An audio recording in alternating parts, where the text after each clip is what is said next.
Hi viewers, welcome to our channel. ప్రస్తుతం మనతో పాటు సీనియర్ జర్నలిస్ట్ దాము బాలా సార్ వారితో మాట్లాడదాం. నమస్కారం సార్. సార్, గత కొన్ని రోజుల నుంచి కూడా జగన్మోహన్ రెడ్డి గారు ప్రెస్ మీట్లలో చంద్రబాబు నాయుడు గారి పైన, పవన్ కళ్యాణ్ గారి పైన, ఇద్దరి పైన కూడా తీవ్ర విమర్శలు చేయడం మనం చూస్తూ వస్తున్నాం సార్. నిన్న కూడా పిఠాపురంలో ఆయన వరద బాధితుల్ని పరామర్శిస్తూ వస్తున్నప్పుడు ప్రెస్తో మాట్లాడుతూ చంద్రబాబు నాయుడు గారి పైన, ఆయన ఒక డ్రామా ఆర్టిస్టు, పవన్ కళ్యాణ్ ఒక సినిమా ఆర్టిస్ట్ అయితే ఈయన ఒక డ్రామా ఆర్టిస్ట్ అంటూ విమర్శలు తీవ్ర స్థాయిలో అయితే చేశారు. మరి ఆయన వ్యాఖ్యలపైన మీ ఒపీనియన్ ఏంటి? ఇదే సమయంలో ఆయన భద్రత పైన కూడా లేవదీస్తున్నారు. అంటే భద్రత సరిగా ఇవ్వట్లేదు. నిన్న ఒక వ్యక్తి కారు మీద ఎక్కి మరి జగన్మోహన్ రెడ్డి గారిని ముద్దు పెట్టుకున్నారు. రేపటి రోజు ఇంకో వ్యక్తి వచ్చి ఆయన ఏమైనా చేసే ప్రమాదం అయితే ఉంది కదా, మరి భద్రతా వైఫల్యం కూడా మాట్లాడుతున్నారు సార్. మీరు ఏం చెప్తారు సార్ ఎంటైర్గా? జగన్ నిన్న పిఠాపురం పర్యటన చేశాడు. పిఠాపురంలో పెద్ద ఎత్తున జనం కూడా వచ్చినట్టు కనబడుతుంది. ఎందుకంటే వరదల బాధితులు అక్కడ పెద్ద ఎత్తున ఉన్నారు. ఏలూరు రిజర్వాయర్కి సంబంధించి వరదలు వచ్చాయి. సో దానికి సంబంధించి జగన్ ఆ ఏలూరు రిజర్వాయర్ని అవన్నీ చూసి వచ్చాడు. అట్లాగే మాధవరం, యూకొత్తపల్లి మండలాల్లో కూడా తిరిగాడు. సో ఈ సందర్భంగా ప్రజల్ని కలిశాడు. ఆయన అనేక విమర్శలు చేశాడు. అదేంటంటే ఇక్కడ కూడా చంద్రబాబు ప్రభుత్వం వైఫల్యం చెందింది. ఎందుకంటే ఫుల్గా నిండే వరకు తాచారంగా ఉండి నిద్రపోతున్నారు. నిండిన తర్వాత ఒక్కసారిగా దాన్ని లేపేసరికి వాటర్ పెద్ద ఎత్తున వచ్చింది. అందుకే వరదలు వచ్చింది. ఫ్లడ్ మేనేజ్మెంట్ అనేది చంద్రబాబుకి చేత కావట్లేదు. దాన్ని సరిగా చేయట్లేదు. కనీసం రివ్యూ కూడా చేయలేదు. కలెక్టర్లతో మాట్లాడిన కూడా లేదు చంద్రబాబు దీని మీద. ఒక్కసారి ఆల్రెడీ విజయవాడలో వరదలు వచ్చిన తర్వాత కూడా మేల్కొని ముందు జాగ్రత్తలు తీసుకోవడంలో చంద్రబాబు ఫెయిల్ అయ్యాడు అని చెప్పి చంద్రబాబు తన ఫెయిల్యూర్ని దాచుకోవడానికి బోట్లని ఇంకోటని అబద్ధాలు చెబుతూ తిరుగుతున్నాడు. అబద్ధాలు చెప్పడంలో గోబెల్స్కి తమ్ముడు చంద్రబాబు అని కూడా అన్నాడు. గోబెల్స్ ఎవరు అంటే మనకి హిట్లర్ కాలంలో హిట్లర్ దగ్గర ప్రాపగండా వింగ్కి ఆయన అధ్యక్షుడు అన్నమాట. ప్రాపగండా అంతా కూడా ఆయన చూసుకున్నాడు. గోబెల్స్ది ఫేమస్ కొటేషన్ ఏంటంటే, ఒక అబద్ధాన్ని 100 సార్లు చెప్తే అది నిజం అనుకుంటారు జనం. కాబట్టి మనం చెప్పాలనుకున్న దాన్ని అది అబద్ధమా నిజం అనేది సంబంధం వల్ల మనం ఏదైతే చెప్పాలనుకుంటాం దాన్ని పదే పదే చెప్పడం ద్వారా జనంని నమ్మించాలి అనేది గోబెల్స్ అనమాట. అందుకని గోబెల్స్ ప్రచారం అంటారు. గోబెల్స్ ప్రచారం అంటేనే అర్థమైందంటే అబద్ధాలని నిజంగా ప్రచారం చేయడమే గోబెల్స్ ప్రచారం. సో దాన్ని తెలుగుదేశం మీడియా సహాయంతో చంద్రబాబు చేస్తున్నాడు. 3.5-4 నెలలు అయిపోయినా ఇంకా జగన్ నామస్మరణే చేస్తున్నాడు. దానికి జగనే కారణం అంటున్నాడు. తన వైఫల్యాన్ని కప్పిపుచ్చుకోవడానికి జగన్ మీద వేస్తున్నాడు. అట్లాగే ఆయన గతంలో ఇచ్చిన హామీలేవి నెరవేర్చలేదు.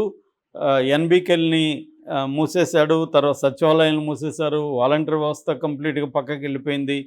దీనివల్ల ఈ బాధితులకు, రైతులకు అందాల్సిన సాయం కూడా అందే పరిస్థితి లేదు. వ్యవస్థలు లేవు, అందించే వ్యవస్థలు లేవు. ప్రభుత్వం కంప్లీట్గా ఫెయిల్ అయింది.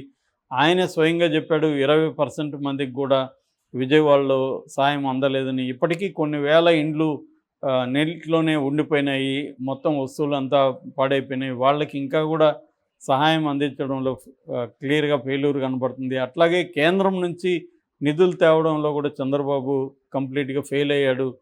చంద్రబాబు మీద డిపెండ్ అయ్యి అక్కడ ప్రభుత్వం ఉన్నా కూడా ఆ ప్రభుత్వాన్ని ప్రెజర్ చేసి ఫండ్స్ తీసుకురావడంలో చంద్రబాబు కంప్లీట్గా ఫెయిల్ అయ్యాడు. అట్లాగే ఆయన ఇచ్చిన పథకాలని కూడా అమలు చేయలేదు. రైతులకు సాయం అందలేదు. రైతు భరోసా పక్కకి వెళ్ళింది. బీమా ప్రీమియం కట్టలేదు. 0 వడ్డీతో చేయలేదు. మహిళలకు ఇస్తానన్న 18 ఏళ్ళ నిండిన మహిళలకు 2,500 లేవు. ఆ తర్వాత తల్లికి వందనం పేరుతో డబ్బులు ఇస్తున్నాడు, అది ఇవ్వలేదు అని ఈ సందర్భంగా ఒక రకంగా గేల్ చేశాడు కూడా చంద్రబాబుని అనుకరిస్తూ.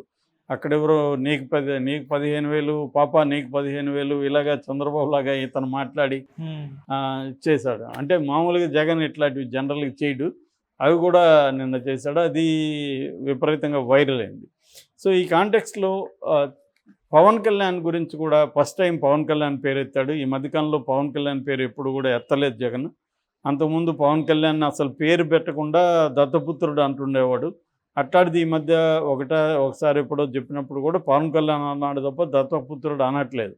నిన్న కూడా పవన్ కళ్యాణ్ ఆయన పాపం కొత్తగా రాజకీయాల్లోకి వచ్చాడు. ఆయనకేమీ తెలియదు. ఆయన మామూలుగా సినిమా ఆర్టిస్టు.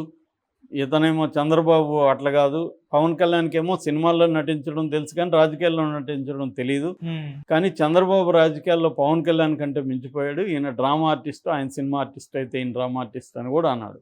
అంటే ఒక రకంగా పవన్ కళ్యాణ్ పట్ల పాజిటివ్గానే ఉన్నాడు. పవన్ కళ్యాణ్కి ఏదో పాపం ఆయనకేమి తెలియదని, ఆయన కొత్తగా ఏం రాలేదు కదా పవన్ కళ్యాణ్, 10 ఏళ్ళు దాటింది కదా పవన్ కళ్యాణ్ రాజకీయాల్లోకి వచ్చి. 2014లో జనసేన పెట్టాడు. అంతకుముందు 2008లో ప్రజారాజ్యం పెట్టినప్పటి నుంచి కూడా ఆయన రాజకీయాల్లో ఉన్నట్టే లెక్కేసుకోవాలి. సో ఆ రకంగా చూసుకుంటే ఆయన 15 ఇయర్స్గా రాజకీయాల్లో ఉన్నాడు. మరి పవన్ కళ్యాణ్ మీదేమో సింపతి చూపిస్తున్నాడు జగన్. పవన్ కళ్యాణ్కి ఏమి తెలియదు, పాపం ఆయన సినిమా ఆర్టిస్టు, రాజకీయాల్లో నటించడం రాదంట పవన్ కళ్యాణ్కి. సో ఇది కొత్తగా విచిత్రంగా ఉంది. అంటే జగన్ ప్లాన్ ఏంటంటే చంద్రబాబుని పవన్ కళ్యాణ్ నుంచి విడదీసి విమర్శించడం ద్వారా పవన్ కళ్యాణ్ అభిమానుల్లో తనకి నెగిటివిటీ రాకుండా చూసుకోవడం అనేది క్లియర్గా కనిపిస్తుంది. ఓన్లీ చంద్రబాబును మాత్రమే అటాక్ చేయాలి అన్న ఒక స్ట్రాటజీ జగన్ తీసుకున్నట్టుగా మనకు కనబడుతుంది.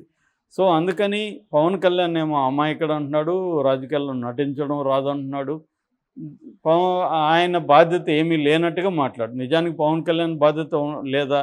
ఆయన జనసేన నాయకుడు, ఆయన అనేక హామీలకి గ్యారంటీ ఇచ్చాడు. తర్వాత ఇప్పుడు కూడా ఆయన ఉప ముఖ్యమంత్రి, 5 శాఖలు ఉన్నాయి ఆయనకి బాధ్యత లేదా?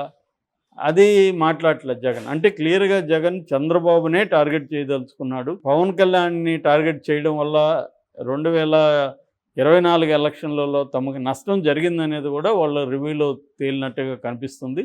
అందుకని పవన్ కళ్యాణ్ని విమర్శల జోలికి వెళ్లకుండా ఓన్లీ చంద్రబాబు మీద టార్గెట్ చేయడం అనేది జగన్ స్ట్రాటజీగా కనిపిస్తుంది. అందువల్లనే ఈ కామెంట్లు చేస్తున్నాడు.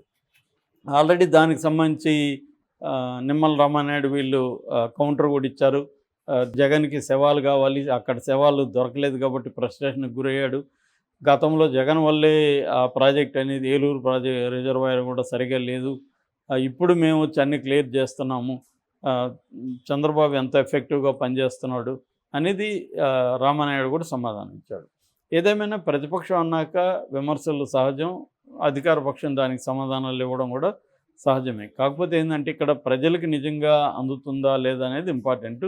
ఏదేమైనా జగన్ ఈ రకంగా వెళ్ళి విమర్శలు చేయడం అనేది ప్రజలకి ఎంతో కొంత మేలు జరిగే అవకాశం ఉంది. But at the same time మనం జగన్ వ్యూహాలను కూడా గమనిస్తే జగన్ క్లియర్గా పవన్ కళ్యాణ్ని పక్కన పెట్టి చంద్రబాబు మీదే ఫోకస్ చేస్తున్నట్టు కనబడుతుంది. ఇక రెండవ అంశము, ఈరోజు మార్నింగ్ నుంచి ఇది వైరల్ అవుతుంది, ఆ ఫోటో కానీ వీడియో కానీ. అదేంటంటే జగన్ కారు మీదకి ఎక్కి జనాల్ని ఉద్దేశించి మాట్లాడుతూ సడన్గా ఒక కుర్రవాడు, ఒక టీనేజ్ కుర్రవాడు సడన్గా కారు మీదకి వచ్చి జగన్ను ముద్దు పెట్టుకున్నాడు. ఇది షాకింగ్గా ఉంది. ఎందుకంటే అతను ఎలా రాగలిగాడు, జగన్ ఎలా టచ్ చేయగలిగాడు? అతన్ని ఆల్రెడీ ఒక వైసీపీ నాయకుడు కాలు పట్టుకొని ఆపడానికి ట్రై చేసినాడు, కానీ అతను దూకుడుగా వచ్చేసాడు.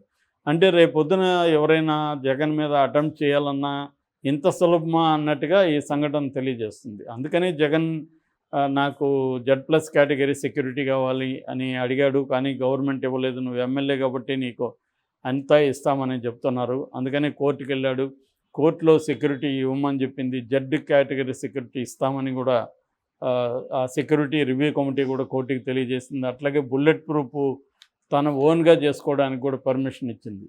సో ఇక్కడ ఉన్నప్పటికి కూడా ఇంకా సెక్యూరిటీ ఇవ్వలేదు సరిగ్గా జగన్కి అని ఇప్పుడు వైసీపీ వాళ్ళు విమర్శిస్తున్నారు.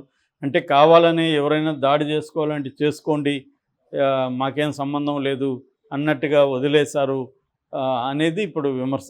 జగన్ ఎప్పటి నుంచో జగన్ సెక్యూరిటీకి సంబంధించి ఒక భయం కూడా ఉంది. ఎందుకంటే అతను చాలామందికి తీవ్రమైన ఎనిమి, ముఖ్యంగా కమ్మ సామాజిక వర్గం జగన్ని అసలు ఏమాత్రం సహించదు.